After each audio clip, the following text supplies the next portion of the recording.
Hey guys, welcome back to English Gentleman Game with me, Roscoe. Bit of Black Ops 2. Couple of reasons. I actually quite enjoyed playing it last night, even though, as you'll see, it was laggy as buggery. But also, it records at 1080i for some reason, not 1080p. I don't get the distinction myself, but it doesn't quite get to 1080p on my PS3. But anyway, to celebrate YouTube finally caving in and allow us to have 60 frames per second videos, or at least support it, because all my videos have been uploaded at 60 frames for quite a long time, certainly since I updated my computer a while back. Anyway, subject of today's video, do yearly franchises like Call of Duty, another reason why Call of Duty is in this video, cannibalise their own sales? The reason why I kind of thought about this topic is because I was reading Twitter the other day and someone posted a stat, for want of a better word, that MVC or some group in Britain basically anticipated, or some shit like that, Call of Duty was only going to do Call of Duty Advanced Warfare would only do 70% of the sales of Black Ops 2. I think Black Ops 2 is arguably, of the recent games anyway, the kind of pinnacle in terms of both gameplay and sales. I believe it's the best selling one. I don't believe Ghosts did as well in terms of sales, or in terms of, if you imagine YouTube, basically. If you look at YouTube, I imagine if you were able to somehow count the number of minutes dedicated to Black Ops 2 videos compared with Call of Duty Ghost videos, I think you'd find there's a massively in favour of Black Ops 2. The few guys that I watch on YouTube who play Call of Duty games almost exclusively, if you will, they kind of gave up on Ghosts quite early, from what I can tell. A few of them even played Black Ops 1 and not so much Modern Warfare 3 for some reason, but Black Ops 1 and 2 seem to be the popular games still. I know it's a kind of cycle for Call of Duty to basically, game comes out in November.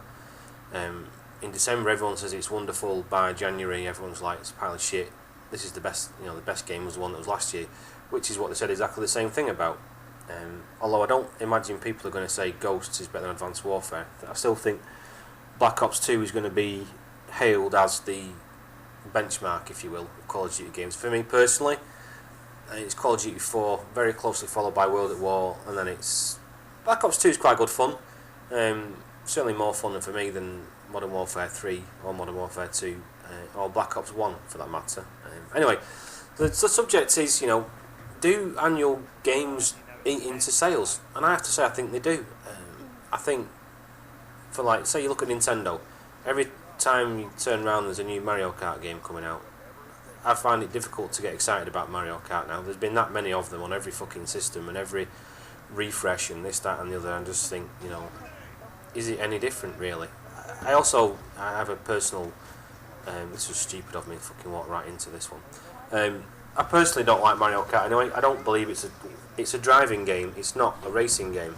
The distinction is you can drive around each one flawlessly. If you're in the lead on the last lap, you're going to get fucking hammered basically, and that's not to do with skill at all, it's just fucking pot luck. For the most part you can't avoid the things like the lightning strikes that shrink you, or red shells coming up your arse are difficult to avoid.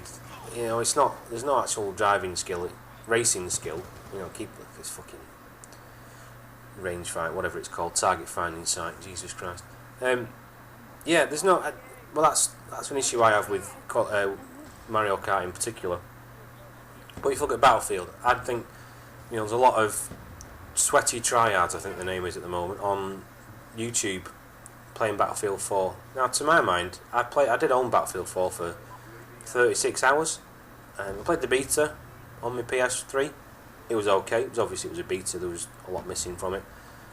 But the game broke my PS3 basically. Not even break it, but it locked it up a lot. I was lucky if I got 2 rounds on Battlefield 4 before it froze my PS3 up, and then it had to do the whole.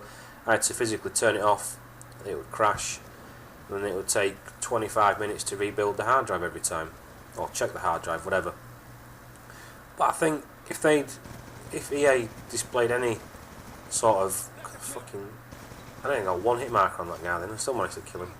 I think if EA showed some sort of patience or whatever, they would actually do better. I mean, you've got Battlefield 3, and then you got Battlefield 4 the following year, or the year closely behind it, and then you've got Battlefield Hardline this year. Having said that, if you're going to buy Battlefield 4, you'd have bought it by now, I think.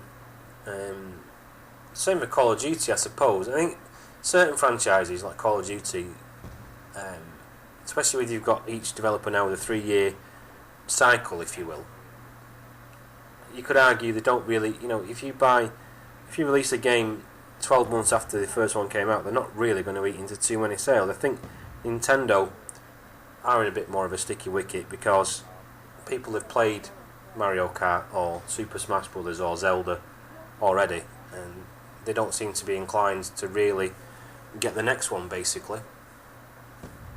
Call of Duty, I do wish they didn't release them as often. I mean, one example I wanted to also mention was Dishonored.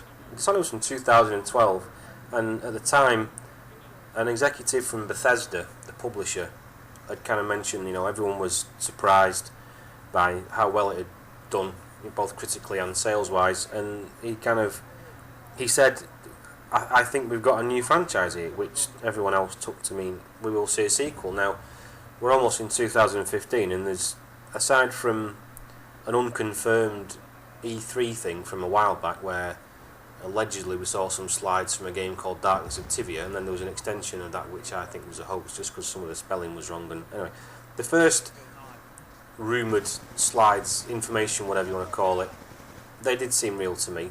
I'm not sure the name would necessarily stick, Darkness of Tivia, but anyway, the point I'm trying to make is Arcane, who made it, haven't rushed to kind of milk the popularity of the first game, and I suspect I'll put money on Dishonored 2 or whatever it's called, Corvo's Revenge, whatever name they decide to give it, will be better for it. I don't believe Call of Duty and Battlefield, they don't necessarily eat into their own sales, but I don't think the fans think any better of them for doing it. I certainly don't. I mean, I've seen the shambles I thought Modern Warfare 3 was, and I just thought, why? They only seemed to release it because they felt they needed to. They didn't release it because they thought people were asking for another game. Certainly, Black Ops 2 is still popular now, almost 2 years old. I mean, there was when I went on this last night, there was 50-odd thousand people just on the PS3 playing this game. I don't think Activision are doing themselves any favours by releasing it, other than the fact they're going purely for the money. I think the players would prefer. I mean, Call of Duty, I still have a big fucking gripe about the fact it doesn't use dedicated servers. I think for a company that takes in so much money for just this particular franchise alone, I think it's a fucking disgrace, virtually, that they don't use dedicated servers, but, we're stuck with it.